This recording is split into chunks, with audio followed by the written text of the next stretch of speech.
It's Cab Cam time in 2023, and this Cab Cam series brought to you by Precision Agri-Services Inc. More information online at precisionagriservices.com. Joining us over here in northern Miami County, Mike Elsner. We're planting some soybeans, and Mike, thanks for being here with us today. Let's talk, first of all, before we get into what we're doing out here, a bit about the operation. Okay, so me and my partner, Bill Schaefer, we've been farming together since the mid-90s.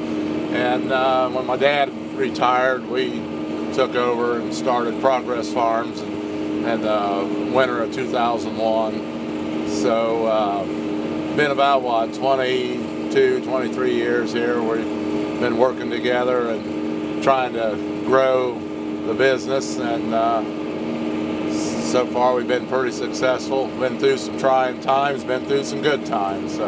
But today we just started planting beans yesterday. It's a little early yet, but we'll see how it goes. We like to go early, and if we have to replant, we got plenty of time, but you can always go back and replant later, but you can never replant early. So we try to get some out early and catch the early market.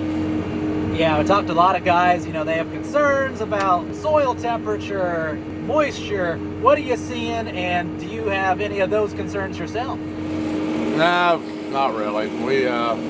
Everything's greening up good, and what farms we're planting are systematically tiled. It's just okay right now. I wouldn't say it's perfect, but it's pretty daggone good. So I wouldn't go planting this early and wet feet, but we've done it now for quite a few years, went early, and a lot of times it's been our best. So we plant a little deeper so they don't come up too quick.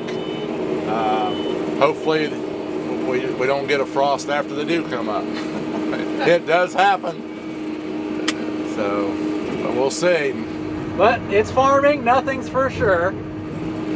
That's quite right. It's I've done this enough that I don't like to replant, but if you have to, you have to. But for the times that we've got away with it, it's been far more than we've ever got caught. So it's a gamble, but that's pretty much farming.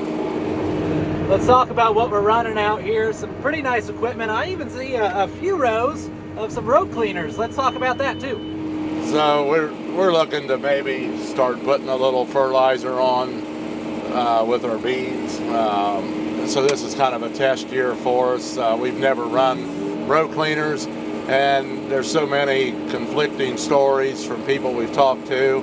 So we decided to put 4 rows on to see how it works with because we're minimum till in the fall is when we try to till our corn stalks. So I wanted to see if we were going to have any issues with plugging up, and then how well they did work. So we'll see. Like I said, I'm on my second field here so far. I kind of wish I had them on all 32 rows, but it's early yet. So we're wanting to see if maybe we get a little quicker emergence, especially in the early planting.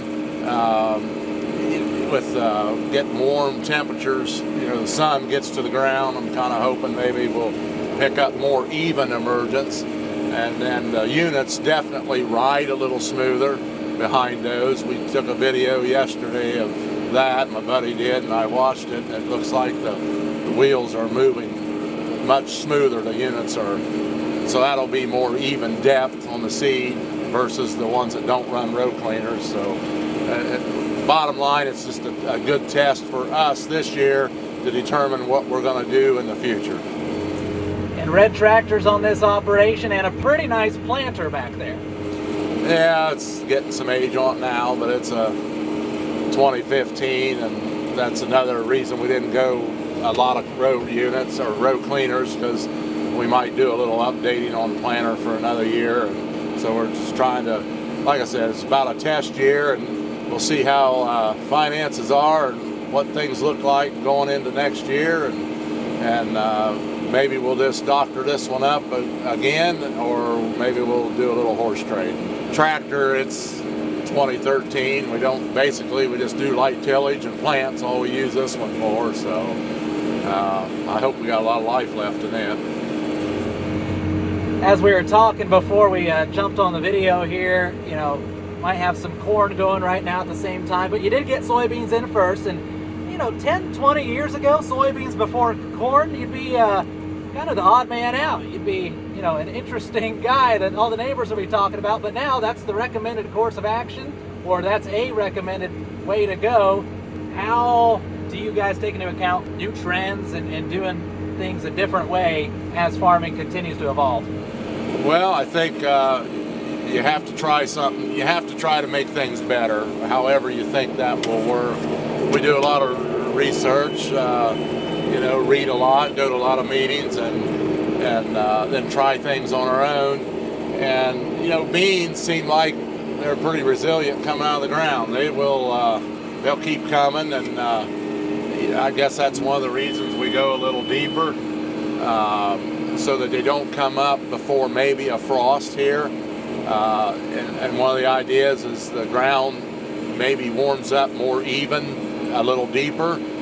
So it's, we haven't had any issues with them being crusted in any worse than planting them shallow and then getting a beating rain. So that's one of the things. But, you know, planting corn, it'll take more abuse of cold weather after it's out of the ground, but it's a little more temperamental, we feel, getting it out of the ground. So we just try not to go as early with corn. Now, we did start planting yesterday a little bit, but we probably won't push it real hard with the cold, wet weather possibly coming on Saturday and Sunday.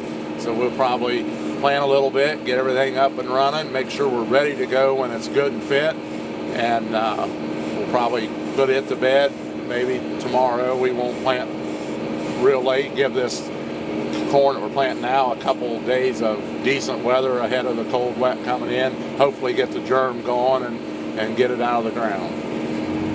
But as is always a story, only time will tell. And joining us to talk about their progress so far, we're planting soybeans here on April 13th with Progress Farms, Mike Elsner, northern Miami County, in this Cab Cam series brought to you by Precision Agri-Services, Inc. More information online at precisionagriservices.com. I'm Joel Norwood. Mike, thanks very much for joining us today, and this is the Ohio AgNet. This spring's Cab Cam series is made possible by Precision Agri-Services, Inc. Since 1994, Precision Agri-Services, Inc. has provided the best agronomic, environmental, ag technology, planter services, and planter products to farmers and agribusinesses. For more info, visit precisionagriservices.com.